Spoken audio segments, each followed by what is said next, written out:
So the Eastern American cougar isn't supposed to exist, at least not anymore. Despite people claiming that they've seen them all the time throughout the last century and a half, the United States Fish and Wildlife Services officially states that the Eastern cougar is actually extinct, and that there are probably not any more remaining surviving remnants of their populations, even hidden in the most remote, densest areas of the Appalachian Mountains. But before their downfall, the Eastern cougar could be found anywhere from the backwoods and just behind people's homes in Florida, all the way up the eastern coast into the mountain range of the Appalachians, all the way up to Boston, Massachusetts, and possibly even more north. European explorers such as Thomas Ashe and John Lawson documented them being huge, vicious cats. Native Americans from Florida all the way to Mississippi and Louisiana to Alabama, North Carolina, all the way up to the land of the Iroquois in New York, remembered and revered this Eastern cougar, known scientifically as Puma concolor cougar, as being this formidable predator of this natural landscape. But when Europeans began colonizing the east coast of the US and expanding the farming industry as well as their livestock, and their livestock began being killed, and people began being attacked as the fur trade just massively depleted the natural prey that the cougars depended on, well, the cougars started to become a bigger and bigger problem. They were preying on the livestock. They even began preying on people. And so what happened?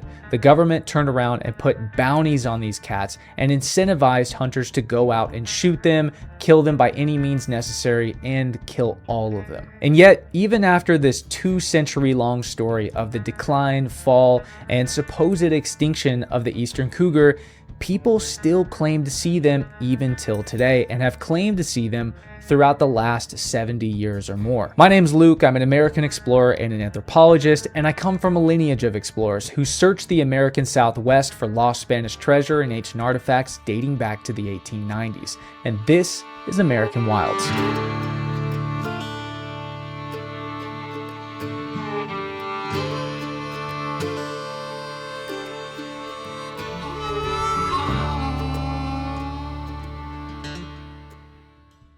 Okay, so in today's video, what I've done is a little bit different. I've compiled a list of probably about a dozen confirmed sightings or instances that are relevant to the Eastern cougar over the last 350 years or so.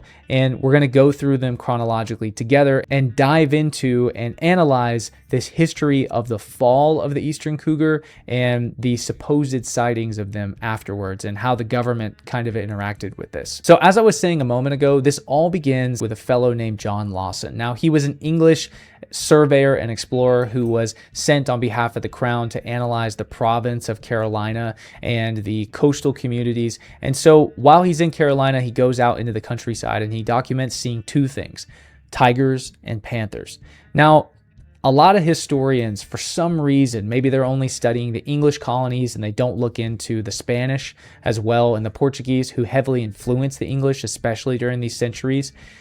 There is a difference between tiger and panther in colonial context.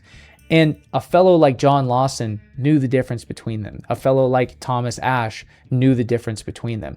And they don't use these terms interchangeably, even though they're often said that they did, they really didn't. Each Thomas Ashe and John Lawson, who are these first two great explorers of Carolina, who are often overlooked as well, they each differentiate between a tiger and a panther. A tiger is a large spotted cat like the Asian or African tiger, which doesn't really make sense, but it's a slang term, which means a striped or spotted cat. So the Asian tiger is, of course, the tiger that we know today. The African tiger is actually a leopard. So the American tiger is a jaguar. The American tiger is not a panther. Why? Because these guys also use the term panther. So they're differentiating between these two cats. That said, Thomas Ashe is, I believe, the first historical account that we have of panthers and tigers in Carolina. So as someone who spends a lot of time traveling, exploring remote jungles or hiking through dense terrain, and filming expeditions in some pretty isolated places, staying on top of my health is so important. The last thing I want is right before I head out on a trip, I realize that I've been putting off something I should have taken care of weeks ago. For instance, when I got back home from my expedition in February, I looked down on my arm and realized that I had some kind of bump that was growing, but I knew that calling a dermatologist and having to sit through being on hold for hours and hours and then maybe them not even working with me because the insurance doesn't line up or whatever. That is such an unnecessary hurdle to try to jump across. And that's why I was so glad when I finally found Zocdoc, today's video sponsor. When I'm preparing for an expedition and I'm really busy, the last thing I want to do is call around doctors' offices for hours just trying to book an appointment. Zocdoc makes it easy to find doctors, compare options, and book appointments quickly online. Zocdoc is a free website that helps you find and book doctors online. You can search through more than 150,000 providers across hundreds of specialties, see real patient reviews, compare doctor profiles, and check actual appointment availability before you book. What I liked most was seeing openings right away instead of trying to play phone tag with doctors' offices. And in many cases, there were appointments that were available within just a few days and sometimes even on the same day. For instance, when I needed to get this bump on my arm looked at, I didn't want to have to wait months to see a dermatologist, and I was actually able to find one just a couple of days later. Your health is important, and taking the first step is a lot easier than you think. Click the link in my description or go to Zocdoc.com/Luke Caverns to get started. I know it may seem small, but just clicking that link is a huge step toward prioritizing your health and finally checking that appointment off your to-do list. Thank you so much to Zocdoc for sponsoring this video and helping us all take better care of our health. Now, back to the show. So anyway, throughout his writings, he commonly describes conflicts and attacks between settlers and these predators, noting that colonists routinely lost people and hogs to the cats that they called tigers and panthers. Then, about 30 years after Thomas Ashe, we get John Lawson, who comes in and explores the Carolinas. He really documents the tigers a lot. He's the primary source that I pulled so much information from for my Appalachian jaguar video, but he also talks a lot about the panthers and that these were bold and fierce creatures who could climb up into the trees, and they would come into the swamps at night and hunt, and that they would kill people's dogs and they would kill people's livestock, and that they were large, strong, fearsome animals. They had quite a reputation in the eastern US, and unfortunately this reputation would eventually lead to their downfall. Then in 1738, the Boston Gazette account occurs. Roughly 80 miles west of Boston, colonists captured and killed a cougar, and the Boston Gazette ran a description calling the animal's countenance a quote-unquote mixture of everything that is fierce and savage, and it was exceedingly ravenous, and it preyed on any creature it could catch. So this preying on any creature that it could catch is probably a direct result of the fur trade. So you have to think the French are a massive influence in early colonial America, and a lot of French fashion wanted furs that came from the Americas. So these long hunters would go far out into the woods, and they were killing off every buck and deer, doe that they found, and they would skin them. They would eat the carcasses, eat the remains, obviously harvest the remains for tools and oil, whatever they needed. But what they were doing was depleting the prey source that these large predators depended on. And ultimately, this is what drove the wolves to extinction. This is what ran out those jaguars that were in the East Coast. And ultimately, this is what caused this massive cougar population to begin preying on people, children, and livestock. And it was this massive eradication of the prey species throughout the eastern US that ultimately then leads to the government needing to place bounties on these cats, because the cats are now turning to easy prey source such as livestock and sometimes people. So then in 1807, Connecticut, Massachusetts, and Pennsylvania, as well as possibly other regions in different states, all had enacted huge bounty programs paying settlers to go out and kill cougars. Pennsylvania's bounty program is particularly relevant to Appalachia, obviously, since it directly targeted the ridge and valley populations of the cougars that existed along the state's mountainous spine. And these programs were explicitly intended to exterminate the cougar. And this is the exact mechanism that historians like myself point to when explaining how a continent-spanning predator can simply be eradicated over the course of a century or more from an entire section of a continent. Then, about a century later in the early 1900s, historians and wildlife historians look back and state that most likely this eastern cougar was functionally or almost completely extinct from the Mississippi River all the way to the Atlantic Ocean, except for maybe a small population that was still living in the most remote pockets of Florida, which actually they still exist today. There's only about 150 cats still living in Florida today. But north of Florida, they say that by the year 1900, there probably were not any alive. But of course, you and I know that to not be true. And certainly the sightings of the Eastern Cougar would not stop in the year 1900. Around 1916,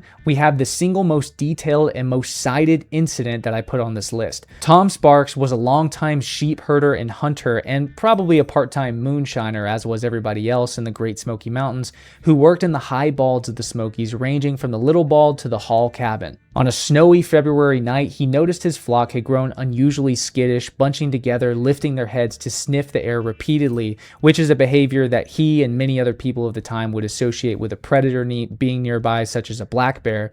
And he hadn't brought his gun or his dogs with him that night. He only had his personal knife that he carried on him when a spine-chilling scream came from the woods, and then another scream much closer. And before he could react, some animal leaped out of the bush, attacked him from behind, biting at his neck, and he twisted to protect himself and stabbed blindly over his shoulder, wounding the animal, who ran back off into the forest. Then, months later, a man named W. Orr killed a panther near what is now Fontana Village, western North Carolina, and found its shoulder blade had been cut clean through at some point in the past. This is widely believed to be the same animal that Sparks had fought off some months before. Wildlife historian Donald Lindsay, who will be very important in the story coming up soon, spent nearly 40 years studying the Smoky Mountain Cougars, cites this as the last confirmed wild cougar kill in the park. And many wildlife writers treat it as the symbolic end of the quote-unquote original native Appalachian cougar. Lindsay's own tally shows the reporting didn't stop there, though. He documents at least 12 more reported sightings in the Smokies between 1908 and 1965, and then a jump to 31 sightings between 1966 and 1967. Now, this suggests that either there really was a genuine, real, persistent remnant population still living somewhere in the Smokies, or because the cougars were gone, more and more people were claiming to have seen them and possibly imagining things or misidentifying animals. Then in 1928, writing in the Journal of the Tennessee Academy of Science, ornithologist Albert Guinier gave one of the first semi-official scientific opinions on the status of the panther in the region. He acknowledged the animal had once been abundant throughout Tennessee, but concluded it was now extinct in the state, quote unquote, save possibly for a dozen individuals in the Great Smokies. Basically, what he's getting at here is that they are practically extinct. There are no more cougars anymore, except maybe a dozen or so, probably individual males living somewhere in the most remote, inaccessible regions of the Smokies where no people ever wander. And then in the 1930s, we have two bodies of Eastern Cougars that are recovered. One in New Brunswick in 1932 and one in Maine in 1938. These became the physical anchor points for a much larger theory of the Eastern Cougar. Wildlife biologists of the time used these specimens along with unconfirmed sightings, plaster tracks, and photographs to argue throughout a series of publications between 1960 and 1973 that a breeding population of cougars had survived undetected in northern New England and the Canadian Maritimes. And this work is what is frequently cited among people who still believe and theorize that these Eastern Cougars could still be holding out in the most remote regions of the eastern US. They pose, if a population could survive quietly in Maine, why not also in the more remote areas of Virginia, West Virginia, or even Tennessee and western North Carolina? And then we get into Donald Lindsay's 30 or 40 year work on this Eastern Cougar. So Lindsay first came to the Smokies in 1963 as a Cornell doctoral student studying flying squirrels, but became increasingly drawn into the theory. And this is something that also happened to me. I spent so much time studying the Native Americans of North America, South America, even obscure Central America, who all recognized and acknowledged the greatness of the two great American cats.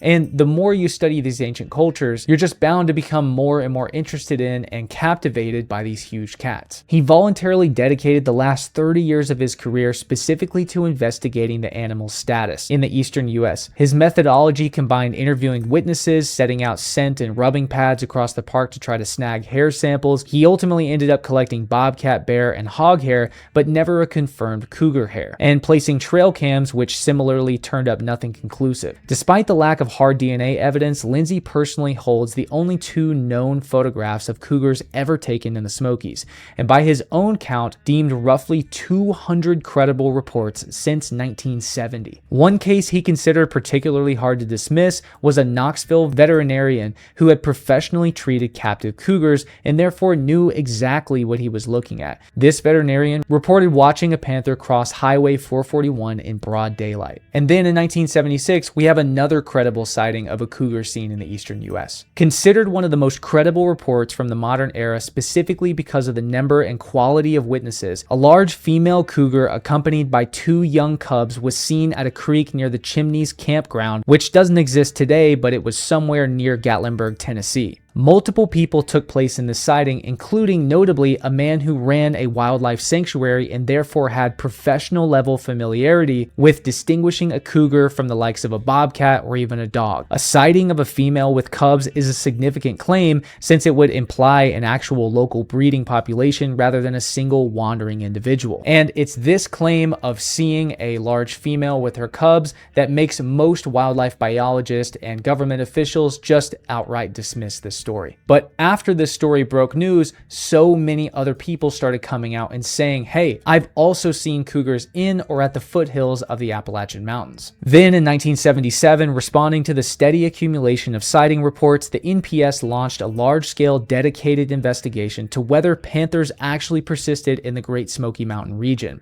The study's conclusion was carefully hedged, and it found evidence suggestive enough to say that panthers may have never gone completely extinct in the park, likely surviving in tiny numbers confined to the most inaccessible mountainous areas. But it explicitly stated that there was insufficient proof of an actual breeding population. And this is actually the first time in the 1900s that the government came out and said, yes, there may actually be some number of population of Eastern Cougars still alive out there somewhere. So all throughout the late 1900s, more and more people are claiming to have seen these panthers. Sometimes they claim that the cats are solid black like a melanated jaguar, and other times it's just the Eastern Cougar.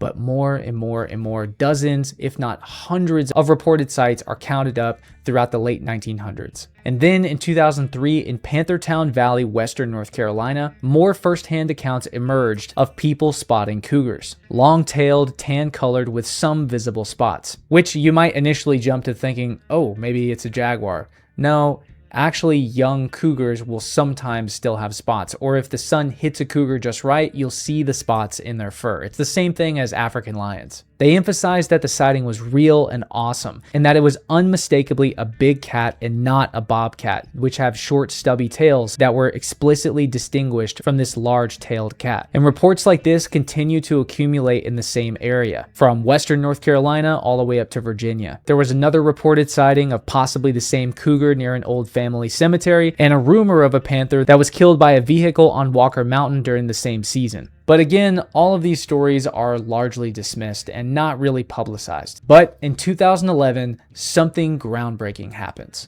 A large male cougar estimated to be between 2 to 5 years old and about 150 pounds or more was struck and killed by an SUV on the Wilbur Cross Parkway in Connecticut. Because no cougar had been confirmed in Connecticut in well over 100 years, officials initially assumed that it was an escaped or released captive pet. And that assumption was overturned when USDA Forest Service genetic testing matched its DNA to fecal blood and hair samples collected in Minnesota and Wisconsin from 2009 and 2010 from a mysterious individual cougar that was nicknamed the Twin Cities Cougar, and further matched its genetic profile to the Black Hills, South Dakota population specifically, which has a distinct genetic signature that's not known to breed anywhere else. So essentially, there was a mysterious wandering cougar from just a year and two before who had left DNA samples scattered throughout the northeastern US, and officials had finally put all the DNA together and found out that this cat that was killed in Connecticut had wandered somewhere between 1,500 to 2,000 miles